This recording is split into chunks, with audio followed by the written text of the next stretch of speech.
Welcome to Just a Cup on Believe, where sports, performance, and the stories behind the stories really come to life. I'm your host, Bryan Fetzer, and today we are talking about something that is as much part of the game as the scoreboard, and that's trash talk. Our guest, Rafi Kohan, is a journalist and author who's explored the hidden corners of sports culture in his new book, Trash Talk, which I'm so excited to read. Right here, I've got the copy.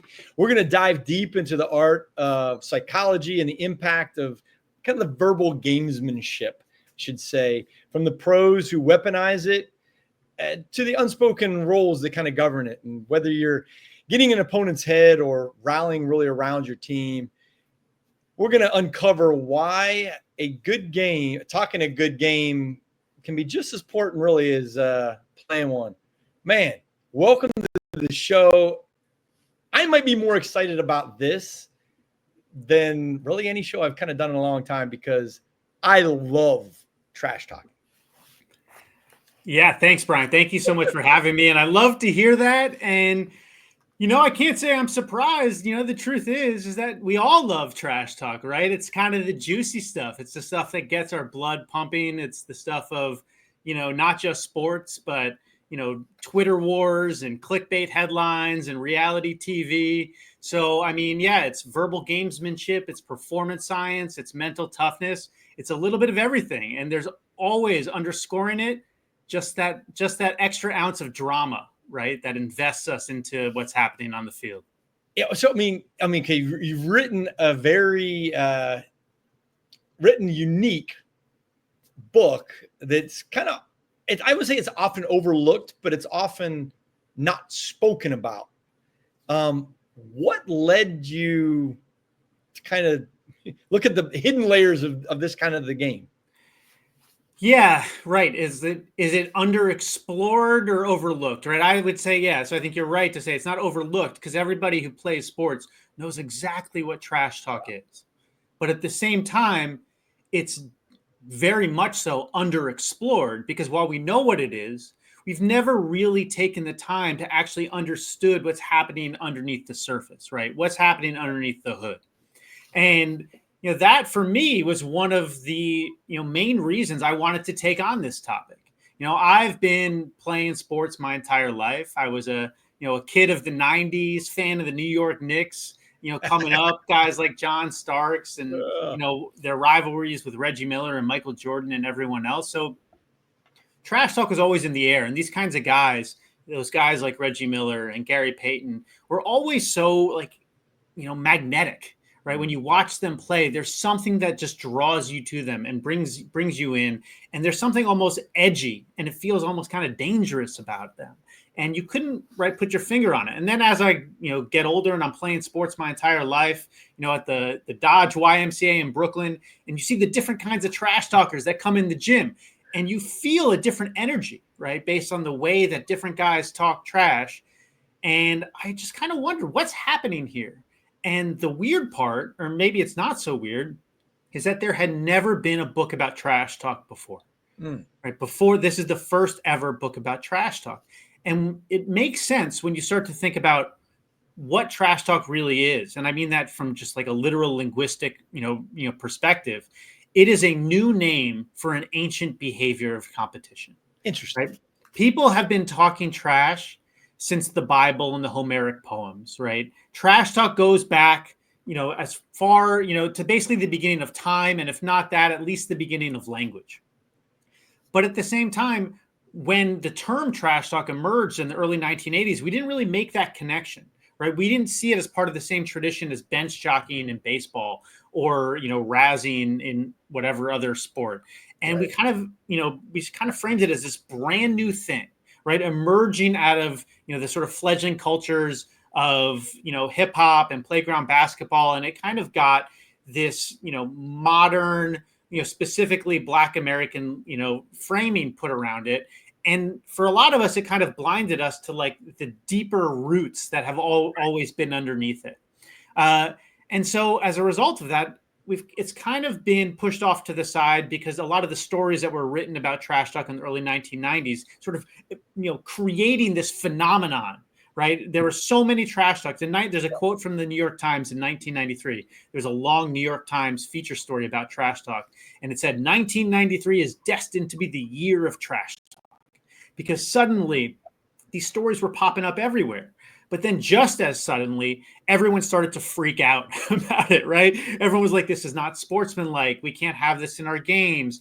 And so we kind of stigmatized it. And as a result of that, of us stigmatizing it, we stopped asking questions about it, right? We wanted to control it.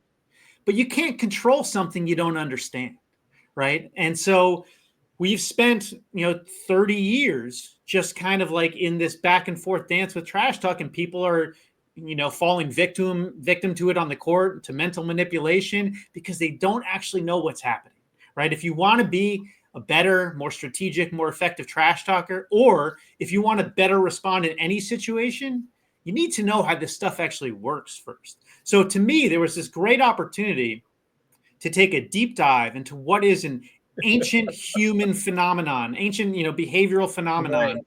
and kind of bring it full circle to American culture today, and look at it through the lens of history, look at it through the lens of psychology, even through the lens of moral philosophy, and understand what does this say about us as humans and as, social and competitive creatures. I mean, if this isn't your first book, so I mean, you've written several other books. Did any of those earlier books kind of shape your approach to how you're going to write this? Great question. Yeah, so only one I've done a lot. Obviously, I've been a journalist for 20 years and written a lot of long form stories. But my first book was called The Arena: Inside the Tailgating, Ticket Scalping, Mascot Racing, Dubiously Funded, and Possibly Haunted Monuments of American Sport. And the reason why I give you that incredibly long-winded subtitle is that I think there was an influence, both in terms of, that from that book, but also all of my work, which is that I really like to look at things that people haven't looked at before, or to look at things that are familiar in an unfamiliar way, right? Find a new lens, and to look at something. And that was my goal with stadiums, right? I didn't explore stadiums through the lens of the games themselves, but basically everything else, right? It was hanging out with ticket scalpers and groundskeepers and understanding the history of the architecture and the economics and the politics and everything else but the game. It's like what these stadiums represent, how they come to life, what are the subcultures and shadow worlds. But so take this small thing and dissect it, from every possible angle. And, I've liked doing that in my other work as a writer and journalist. And for Trash Talk, it felt like the perfect topic to do that for, because again, like we talked about at the top, right? Trash Talk we love trash talk. It's, we're just drawn to it. There's something sort of universally human about it. You even think about like wrestling storylines, right? The good versus evil, the baby face and the heel, the smack talk and the promos that are cut that lead up to that. These are like, it's like the basic kind of, ingredients of drama and storytelling. And that's what Trash Talk does. Well, in researching for the book, because I don't think most people understand when you're writing a book, there's massive amounts of research that goes into it. What was kind of the most surprising thing you learned about how trash talking actually works in a competition? I'd be curious to that. Okay. That might be a big no, it is so big because it's, so yeah, writing a book is the amount of things that don't go into the book, obviously dwarf the amount of things that go into it. This book is like, it's 300 pages, it's 100,000 words, long, but that's a result of literally more than 1 million words of notes, and that's the rabbit holes you fall down, the research you do, that you spend 2 weeks, 2 weeks chasing a fact or something, or a concept that ends up being, just you discard entirely. But that's part of the process, and that's okay. I like that. That's the thrill of the reporting itself. So there were so many things that were surprising in terms of just like a goose chase here, or I certainly never expected to spend a week down at Fort Bragg hanging out, with like the instructors for the prisoner of war, training school, SEER school, right? And learning about the, the high pressure stress trainings that they go through there, or then even going from there down to a naval air base in Key West to hang out with special forces and combat divers and to learn about the stress inoculation trainings that they go to. But that actually brings me back to your question, which is that maybe the most surprising thing for me was kind of the most fundamental thing about trash talk, right? Which is that when you talk trash, you raise the psychological stakes of competition. And what that does is it adds stress and pressure to your performance. And that has a major and fundamental impact in terms of how you show up, in terms of how you perform. Because the amount of anxiety and stress we're experiencing in our body can take us in or out of a peak performance state. It can also give us the opportunity, or the detrimental opportunity, to tell ourselves either a positive or negative story about the stress we're experiencing. And the story we tell ourselves about the stress, do we see ourselves as capable of handling it or not, can steer us into either what's known as a challenge state or a threat state, right? So this has very real cognitive, physiological impact in terms of how you perform on the field on game day. And so it goes back, to that level of stress and stress manipulation. Again, it's fundamental. And when you think about it, it makes perfect sense. But that's, to me, was kind of just like a eureka moment. It was like, oh, it all starts with this. Well, I mean, I think there's a very fine line between trash talking to get in somebody's head and disrespect. Because, I mean, some of the things you hear people say, wow, like you're going, you went there. How did you find out that, how did you find through the process that elite athletes kind of manage that, or did you? Yeah. So I would, two things. First, I would respond to that from like a moral philosophy perspective, and then I'll get into that sort of like athletes management perspective. So from a moral philosophy perspective, you kind of have two schools of thought, or their single question defines whether something is moral or not when it comes to trash talk. Because believe it or not, there is actually a whole literature about the morality of trash talk. It's not a large literature. Of course there is. But there is a literature. And basically it comes down to the question, is this essential or extraneous to the competition, to the competition at hand, right? Is it part of the game or is it not part of the game? And so you can have arguments, and this is the argument that takes place, is that, challenging someone from a mental perspective is just as important as challenging them from a physical perspective, right? This is what it means to compete. And if you're not going to challenge someone mentally and they're going to beat you physically, but if you were to challenge them mentally and they wouldn't, then you didn't give them the biggest challenge that you possibly could have. The other side of that is, from a Kantian perspective, to say that it's unethical to insult someone on the field for the same reason it's unethical to insult them in real life, which is that you're sort of like objectifying them, using them as a means to an end, and it's not okay to demean someone in any way whatsoever. So anyway, that's the sort of like the moral philosophy question. And what I found most compelling about that, sort of whole area in general, is that you're not going to find consensus, right? There is a problem with the line, because that's the question that you're asking is, right, where is the line? And the problem with the line is twofold. One is that, first of all, you're going to have the people who say there's no such thing as the line. I like to call these guys the violators, right? They'll say there's no such thing as the line. There's no such thing as going too far, right? After all, the whole point is trying to upset you. And if you can tell me what's too far, then I'm playing on your terms, and that's not going to work. But the other problem is that even if you and I were to agree that there is a line, at least in theory, we may very well still disagree on where that line actually is, right? I might think it's perfectly fine to make fun of your girlfriend or your family or, your drunk driving arrest in the off season or whatever. And you might feel totally differently. And there's going to be conflict around that. So the line is sort of a difficult, idea concept to manage. But what there's always is moral considerations. And this is the thing that's most compelling to me, right? Regardless of whether it's okay to say something or not, there is always the question of what am I willing to say? What kind of person am I willing to be? Think back to the racist abuse that Jackie Robinson endured when he broke the color line. Yeah. Right? Nobody today would argue that should have been acceptable. But at the time, people made the case that racism was just another vector for bench jockeying, for this kind of mental gamesmanship. And, we can question the sincerity of that argument, right? But it still points back to the fact that are you the kind of person who is willing to say a racist thing?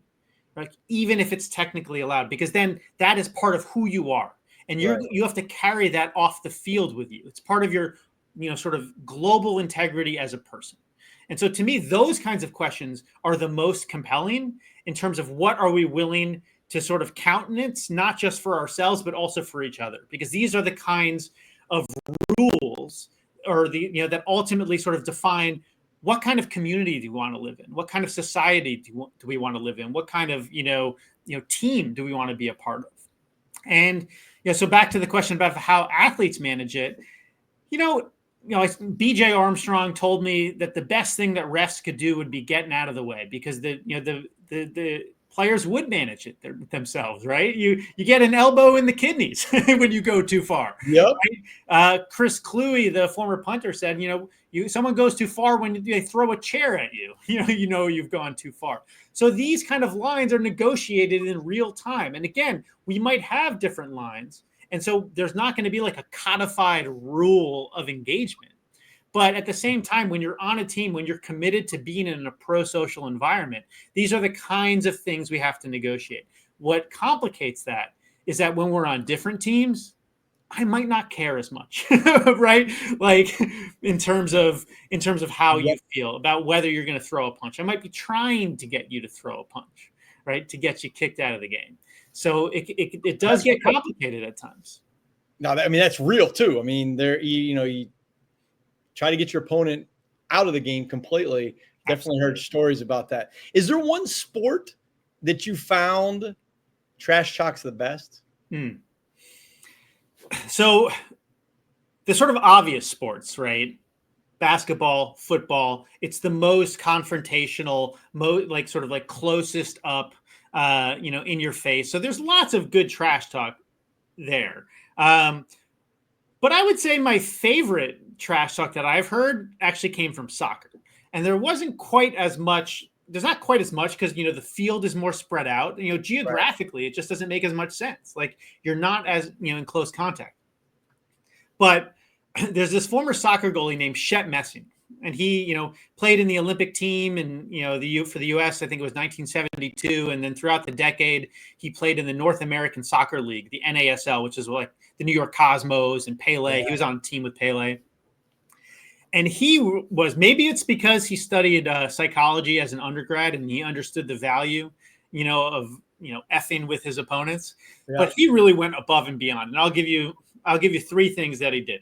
First is that he used his locker room with the Cosmos as a kind of like market research, because they had players from around the world. He would ask Beckenbauer, what would upset a German guy? And he would ask Pele, what would get under the skin of a Brazilian?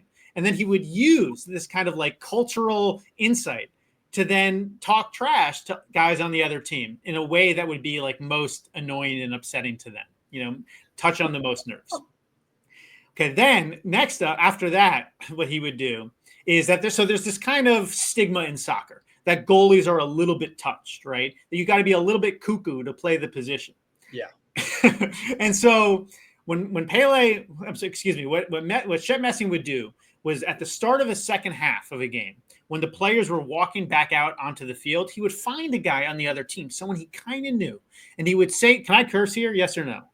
Sure. Okay. Of course. And he would say something to the effect of, "Fuck, I hope you're all right. There's a fire in your neighborhood." And and keep in mind, this is the 1970s.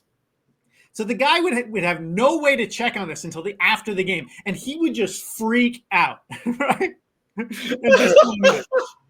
And then beyond that, he would also leverage. I'm sorry, I skipped ahead for a second. The other thing he would do is leveraging the this kind of like the craziness of the goalie is before corner kicks.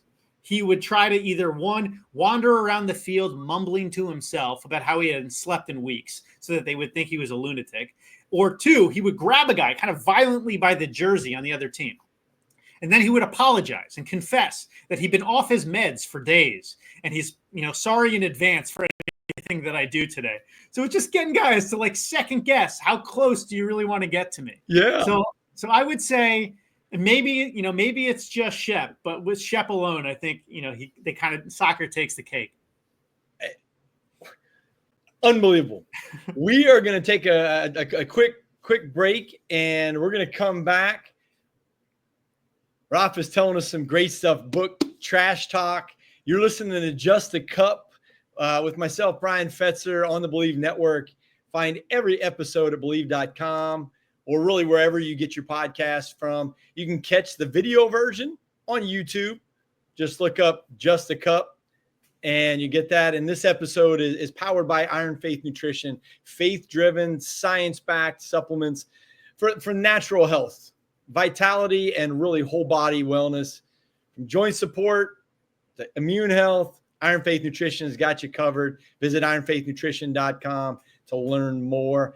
And we are talking about trash talking, which I love trash talking. And I kind of want to kind of shift into some examples and ask you about some different people.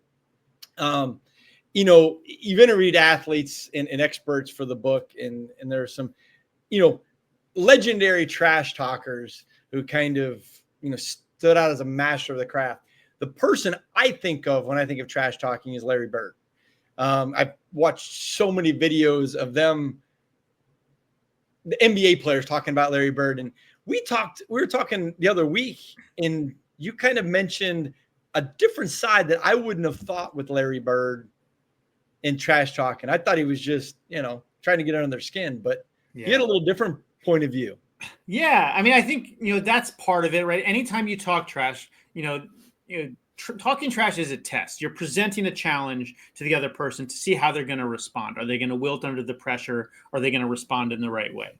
But I think for Larry Bird, I think what's really important to keep in mind is the idea of engagement and motivation, right? The ways in which he was looking to present a challenge to himself, right? We hear the stories about how Larry Bird would tell opposing players exactly what he was going to do to them, right? Who's coming in second in the 3-point shooting competition, or I'm going to dribble left and pump fake right and then bank it in right in your face.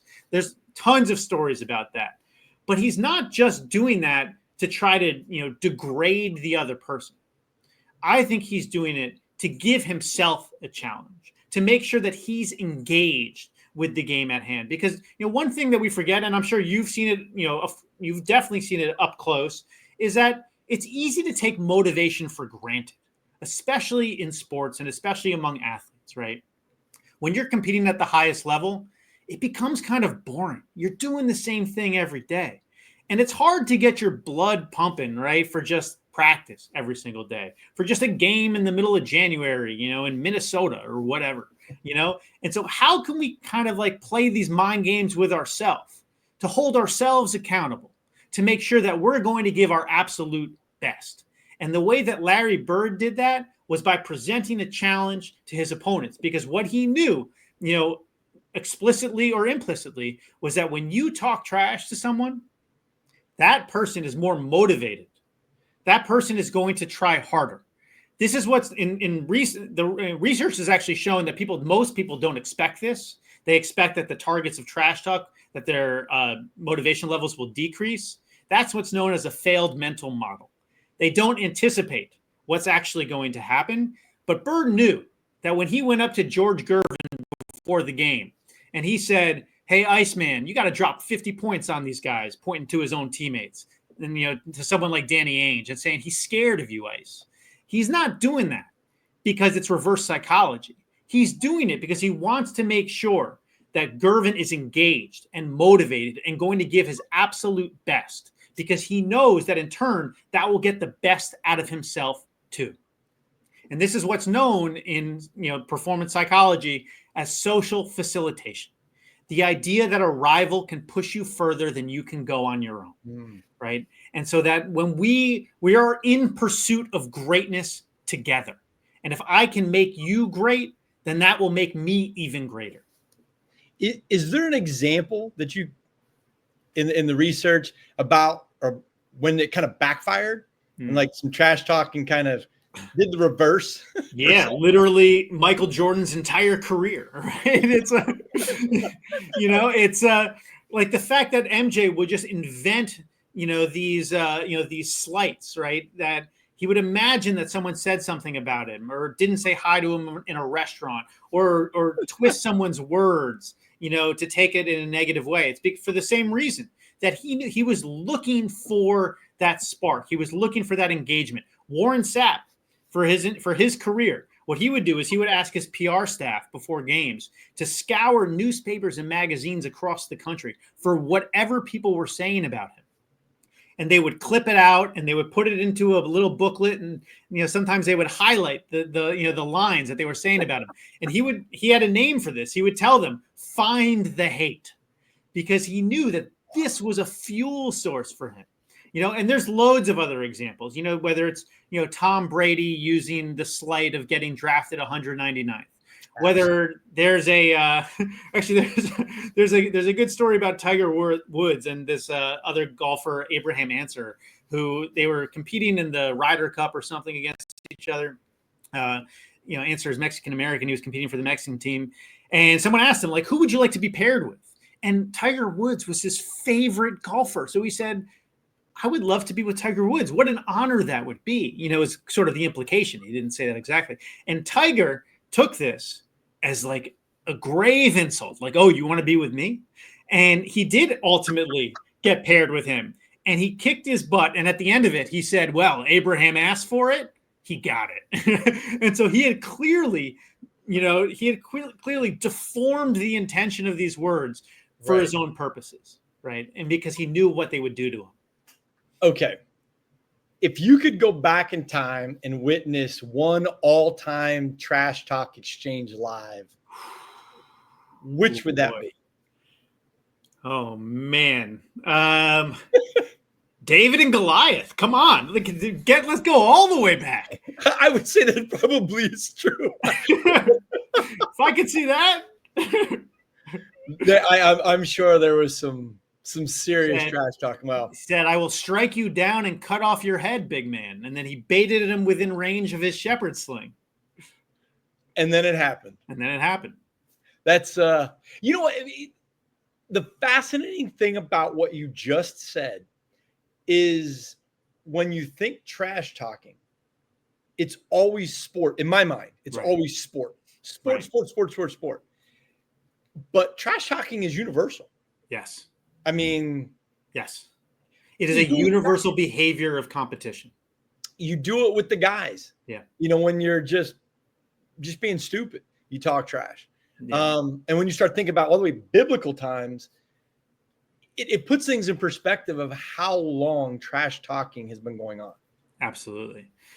And they can have a variety of purposes, right? I mean, there's a huge pro-social component to trash talk. You mentioned, talking junk with your friends. Yeah. Like what it actually is, it's kind of like a testament to the intimacy of your group, right? You're saying, I know you can handle this. I know you're going to accept it with the attention in which it's, with which I'm sending it out into the world, right? And so there is, what makes something trash talk versus fighting words, right?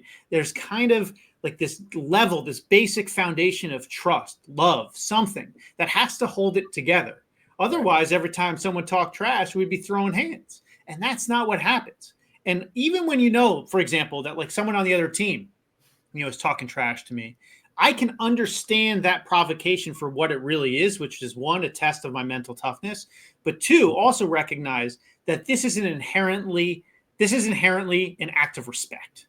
Even when it's disrespectful, you are flattering me as a competitor, as someone you take seriously, as someone whose performance you would like to degrade potentially, because you know that I represent a real challenge to you. And that interpretation can make a big difference in terms of how we respond. Was there something that didn't make the book, a story that would have been the next one in line, or that you wanted to kind of put in there about trash talking? Yeah. Actually, just today, I sent out a story on my newsletter on Substack called Trash Talk about the first person Gary Payton ever tortured on the court. and it was a college rival. And this is a story that had never been reported before, and it didn't make the book. It's this guy named Keith Smith, and Keith Smith grew up in Portland, Oregon, and he was an All-American, an incredible player, and he got recruited to Cal. And you would think that this was the most offensive thing that he could have done to Gary Payton, because Gary Payton, who grew up in Oakland, only miles from Cal, did not have the same kind of experience in recruiting. He was seen as a little bit less desirable, as a high school athlete, and it probably had a lot to do with trash talk and the way that we thought about trash talk at that time, right? The sort of value that we ascribed to it, and not recognizing it as a legitimate tool of competition. And so when he played against Cal, when he played against Keith Smith, talk about engagement, talk about motivation. He said, this is my chance to show them that they got it exactly wrong. And he talked incredible smack, not just to Keith Smith, but to the entire Cal bench. He would say, oh, you chose him over me? This is your superstar? I'm going to show you, that you made a mistake. I'm going to get in his ass. And he spent 4 years torturing Keith Smith. And I spoke to one of Gary's old friends, one of his middle school friends that he played basketball with, shared a backcourt with him, who actually went on to become a sports psychologist himself. Got a master's degree, in performance psychology. And he told me that he would go to those games and he would watch Gary with Keith Smith. And he said, man, he had him so scared, he did the mental game on him. And so I just thought that was such an incredible story because, one, it showed the authenticity of trash talk to Gary Payton, right? Because it's one thing, and you can tell sometimes, right? Someone's not really playing, it's not really in their game. It feels like it's coming out of insecurity or something else. This was just part of who he was. It was an expression of who he was. It was an expression of the culture from which he came. And it was just a natural part of his game that helped get him to the best version of himself. So that was a story I really wanted to get in there. I had it in there for a little bit, and we just had to cut it. Well, you talk about a defensive player. I mean, Gary Payton's one of the best there ever was playing defense for sure. And imagine having a defender up your butt like that and then talking smack to you about it. Even more frustrating. Okay. What do you hope readers and sports fans take away from the book Trash Talk that might change maybe it changes how they watch a game or a situation?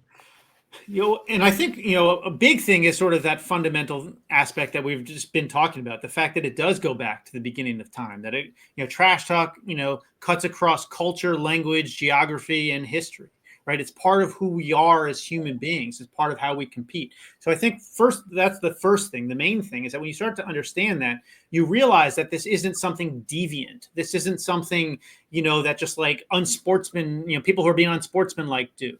It's part of competition. It's the language of competition. It's a way we can negotiate this space together. But the other thing I would say is that, what's been interesting to me is that a lot of the ways that this book has actually resonated with people hasn't been completely about sports as much as it is sort of psychology in general.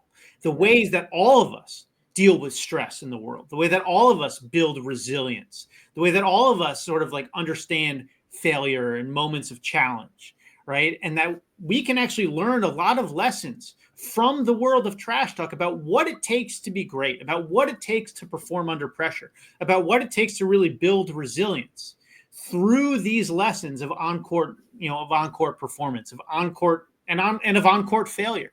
And so I think, all of which sort of goes back, I think, would ladder up to the idea that it's like, this isn't just about sports. This is who we are as human beings. This is how we behave. This is how we perform. And when we take it seriously, we can learn a lot about ourselves, both on the court, in the boardroom, and everywhere else. We're going to wrap things up with a rapid fire wrap up in a second. But before we do that, I want you to tell where somebody can get a hold of this and how to get a hold of you.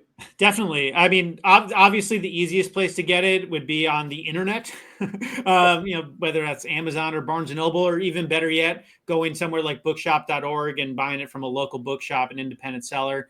But yeah, you can get it any of those places. You may find it in a local bookstore as well. But definitely you can get it, Amazon, Barnes & Noble, et cetera, et cetera.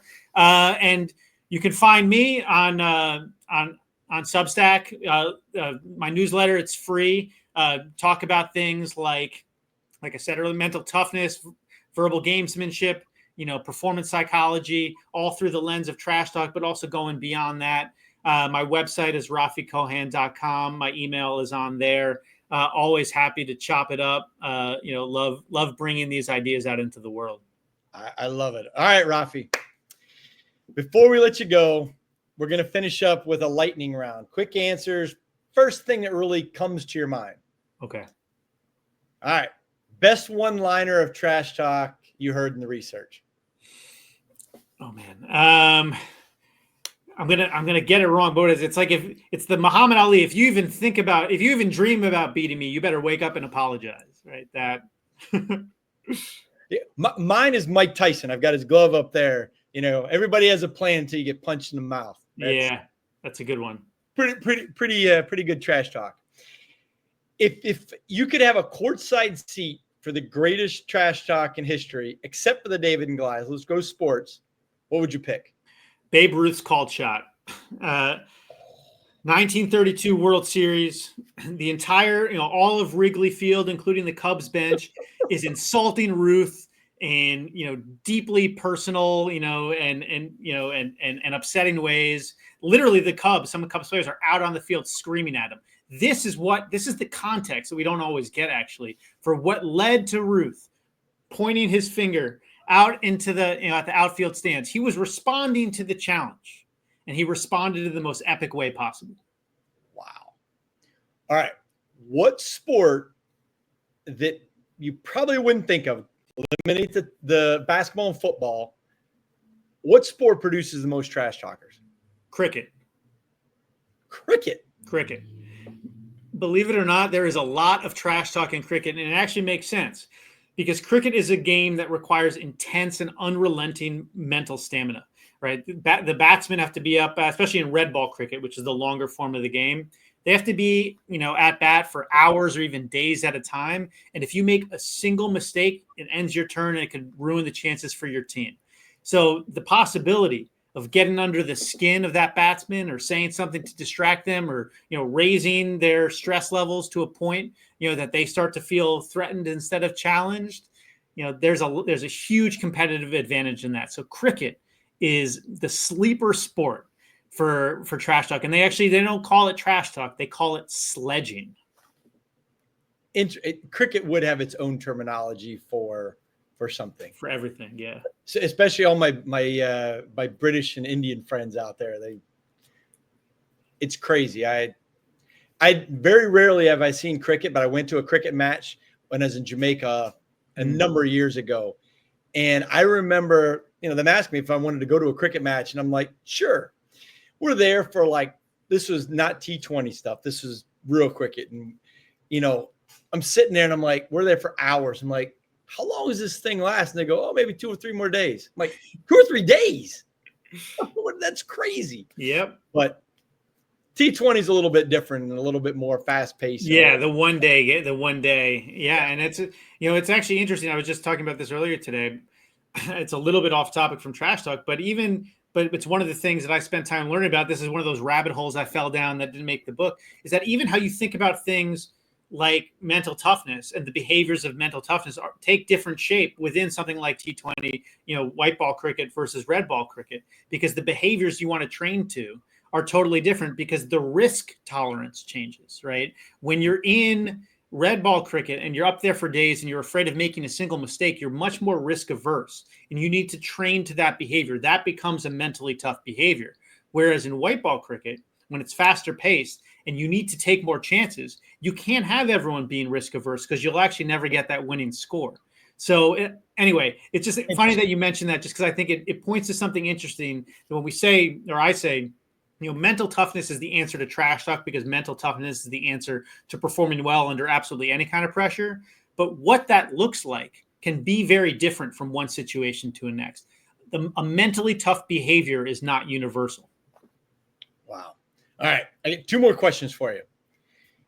If trash talk had a soundtrack, what would it be? in America, it would have to be, some like 1980s or early 90s hip hop, right? It would have to be, it would have to be A some diss track. NWA, yeah, some Run DMC, just because like that's the culture from which it emerged of what we think about, Right. trash talk. But at the same time, I mean, Eminem, some great rap battlers would also make sense there. Or you could even just put Queen up in there. We Are the Champions, man. It's just like that would have to make the playlist. You know what? When I was thinking of that question, I thought of, and this is definitely not G-rated. Ice Cube, back in the day, a song called "No Vaseline" is that's probably the worst song ever. Yeah. But that's what I thought when I think of the ultimate trash talk. Yeah. Pretty Yeah. bad. Absolutely. It's that challenge being presented, man. That is some bravado. And yeah, I think within the US context, we can't get better than that era of hip hop for the soundtrack of trash talk. Okay. Finish this sentence. The best trash talk is unexpected. And that's because I can appreciate that. If you're trying to steal someone's attention, being threatening is like a great biologically sort of primal way to steal someone's attention. But we can almost sort of like prime ourselves for that, right? If you're expecting someone to be insulting, you're expecting someone to make fun of something, that almost starts to become the thing you're ready for, and you don't have a reaction to it, right? It fits the model of the world that your mind maintains. But if someone can violate that model, right, that can be much more disruptive. If you think about someone like Andrew Luck being polite on the field, or someone just being weird or crazy or whatever, when you can do something that's literally grabs someone's attention in a way that they can't even control because it's so unexpected, then you've distracted them. And distraction also causes a spike in anxiety, a spike in arousal, which then, feeds into that idea of kind of like being in your peak performance state or not. All these things are connected, of course.